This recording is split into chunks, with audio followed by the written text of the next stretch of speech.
Bismillahirrahmanirrahim. Assalamualaikum warahmatullahi wabarakatuh. Kembali lagi dengan saya Bapak Ibu di channel saya. Terus pantau channel saya, terus dukung channel saya dengan cara mengklik tombol subscribe, like, share, dan komen. Dan biasakan juga Bapak Ibu untuk menonton video-video saya secara full. Dan jika berkenan, Bapak Ibu juga bisa mendukung channel saya dengan cara mengklik tombol super thanks-nya. Nah, pada video saya kemarin, saya lebih banyak membahas terkait dengan kenaikan jabatan akademik masa peralihan ini. Jadi ini adalah informasi tambahan yang ada hubungannya dengan kenaikan jabatan akademik masa peralihan. Ya, mungkin dari beberapa sosialisasi itu belum tersampaikan, dan ini saya mencoba untuk menyampaikan dalam video saya ini. Meskipun demikian, saya tadinya berharap bahwa informasi tambahan ini akan setidaknya ada informasi yang menarik yang bukan hanya saya saja yang ditunggu, ya, bukan hanya saya saja yang menunggu informasi tersebut, tetapi saya kira juga semua dosen-dosen, terutama dosen-dosen produktif, ya, karena apa yang disampaikan beberapa bulan kemarin waktu gencar-gencarnya angka kredit integrasi itu ada salah satu pembicara utama itu menyampaikan bahwa ada 3 skema loncat jabatan yang ditawarkan kelak, dan instrumennya itu sedang menunggu pensahkannya, ya, disahkan gitu. Menunggu disahkan sebelum kenaikan jabatan atau aturan kenaikan jabatan masa peralihan itu keluar. Nah, saya tadinya berpikir bahwa ketika peraturan kenaikan jabatan akademik masa peralihan itu keluar, itu langsung ada skema loncat jabatan. Saya harapannya begitu. Ternyata enggak juga. Jadi pada akhirnya nanti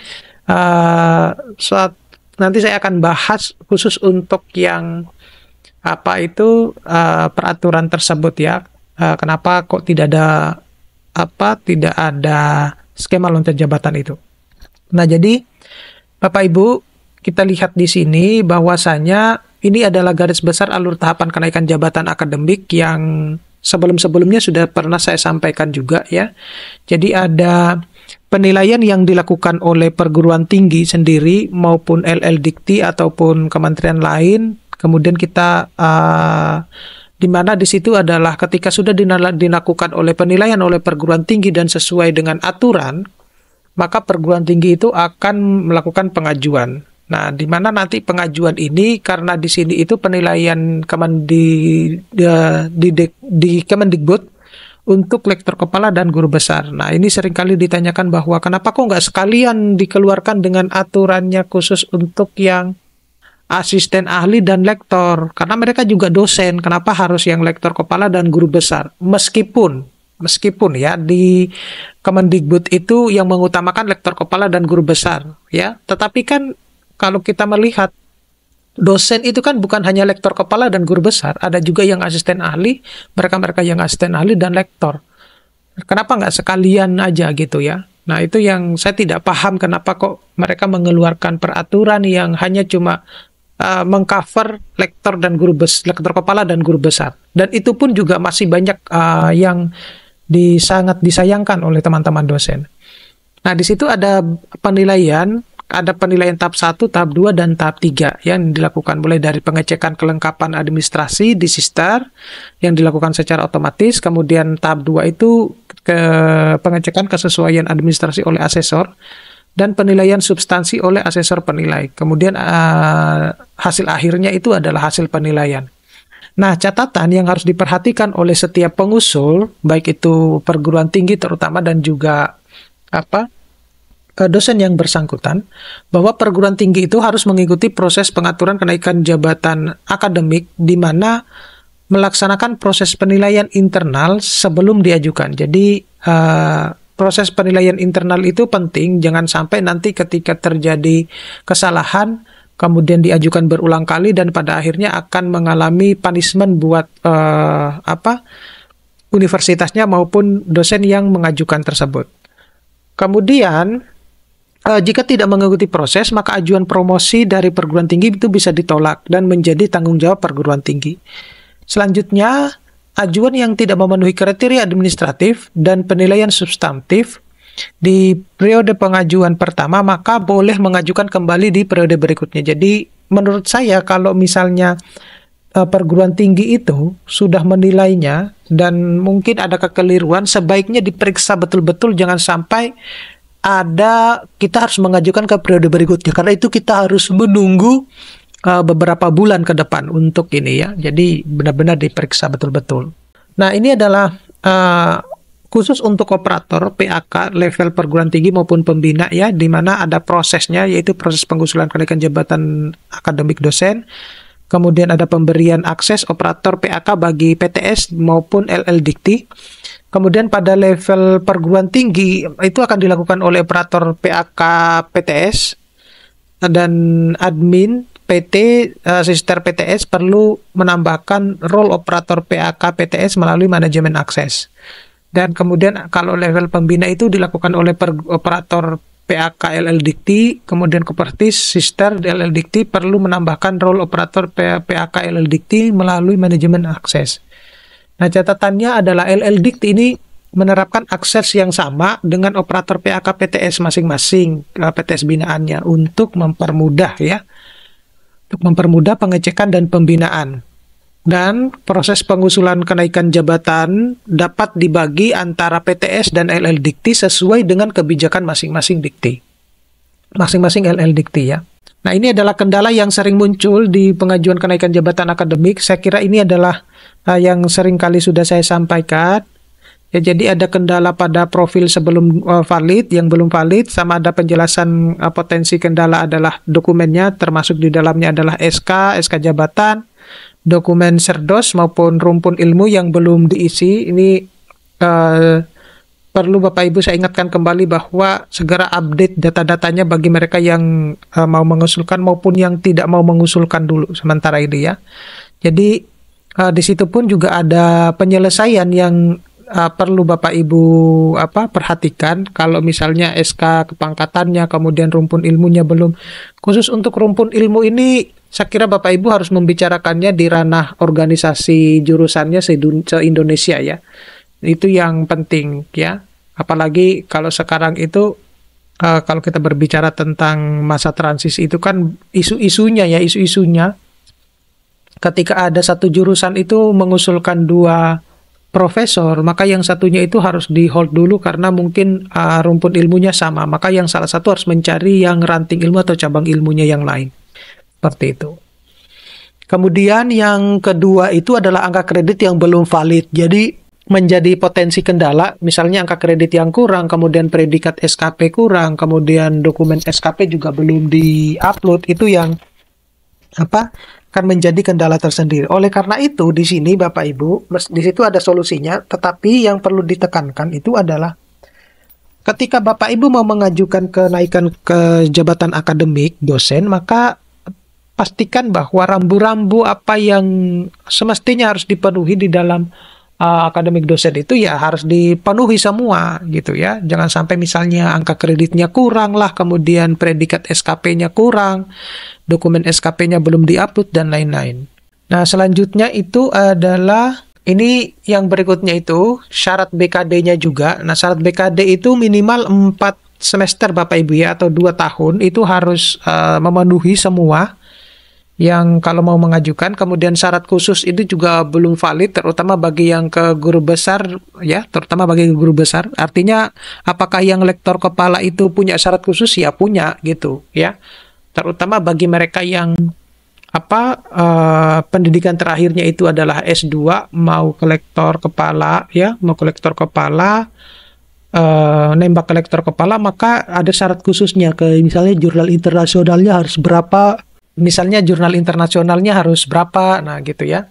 Nah, sedangkan kalau yang guru besar ya tentunya harus jurnal internasional, dan itu kemarin sudah saya bahas ya di video saya yang satu, bahwa meskipun ya saya melihat hasil sosialisasi itu tidak menjelaskan secara detail menurut saya, khusus untuk yang syarat khusus, karena apakah ini merupakan bagian dari pelunakan untuk bisa segera, untuk bisa, bukan segera ya, untuk bisa ke guru besar? Karena kalau kita compare dengan peraturan yang sebelumnya, itu adalah minimal harus punya jurnal internasionalnya itu sebagai penulis pertama ataupun penulis koresponden, kemudian punya nilai SGR-nya sekian, kemudian harus disesuaikan dengan jurusannya masing-masing. Nah, itu yang saya tidak mendengarnya di dalam hasil sosialisasi tersebut gitu. Jadi saya menganggapnya itu adalah bagian pelunakan untuk menjadi guru besar. Nah, tetapi yang disayangkan jangan sampai ketika ajuan ke guru besar itu masih ada asesor-asesor PAK itu yang menanyakan hal tersebut gitu. Nah, saya khawatir bahwa meskipun mungkin sudah ada penyamaan persepsi bahwa hanya cukup untuk satu artikel ya untuk menuju ke guru besar ini, tetapi di situ juga hanya menjelaskan bahwa nilai SJR-nya lebih dari 0,05 atau memiliki jurnal impact factor.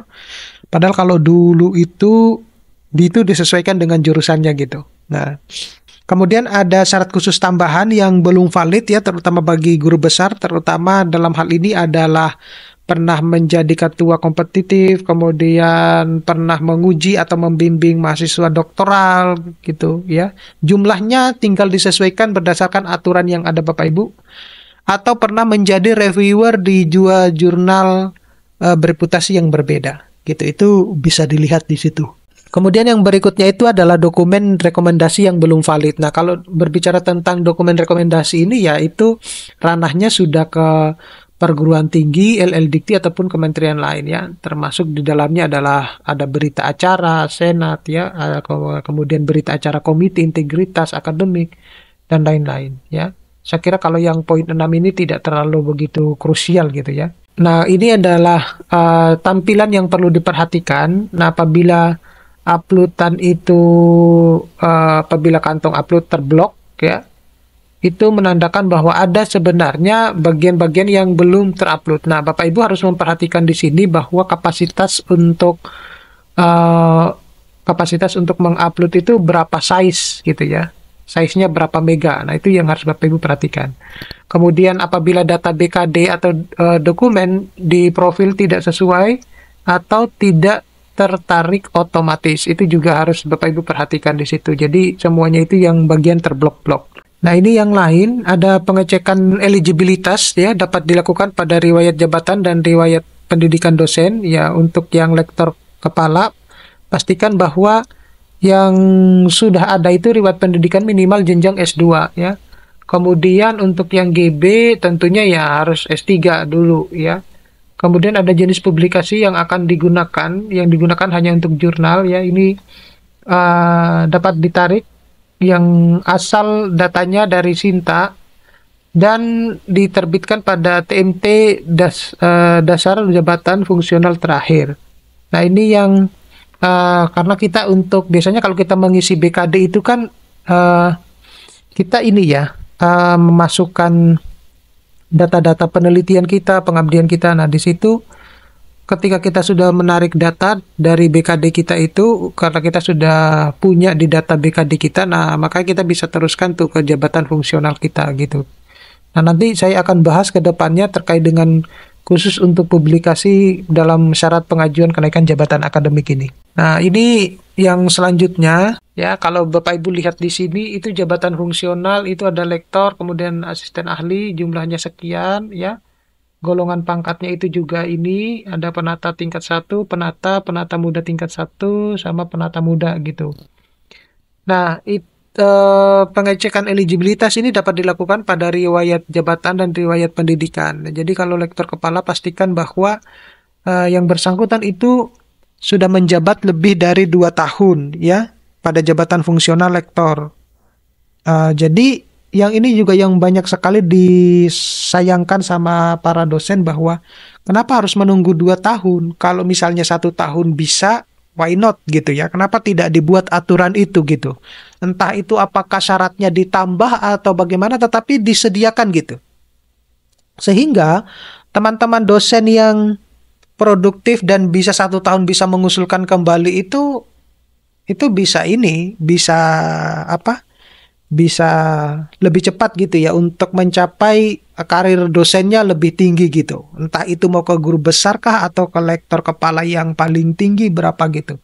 Nah, kalau kita masih merujuk kepada aturan yang misalnya menjabatnya itu lebih dari 2 tahun, itu sudah tidak sinergis lagi dengan zaman saat ini, ya.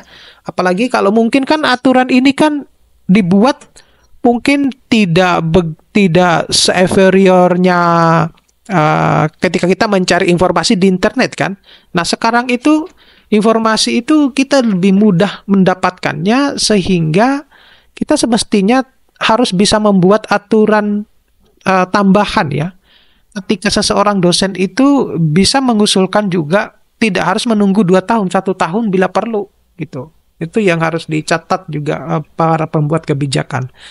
Nah, kemudian jika PNS pastikan sudah minimal golongan 3D. Ini juga saya tidak paham kenapa harus 3D dulu gitu. Emang salah kalau misalnya dia 3C gitu. Kemudian guru besar ini pastikan sudah menjabat lebih dari 2 tahun pada jabatan fungsional lektor kepala ya, whatever mau lektor kepala 400 kayak 550 atau 700, yang penting harus ke lektor kepala dulu gitu ya. Itu yang sudah saya bahas di video saya yang aturan ini merugikan sebagian besar dosen.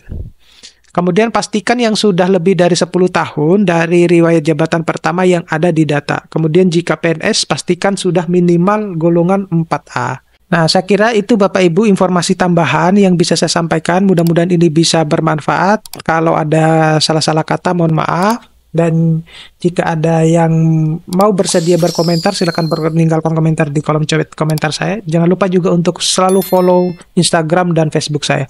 Terima kasih, saya akhiri. Assalamualaikum warahmatullahi wabarakatuh.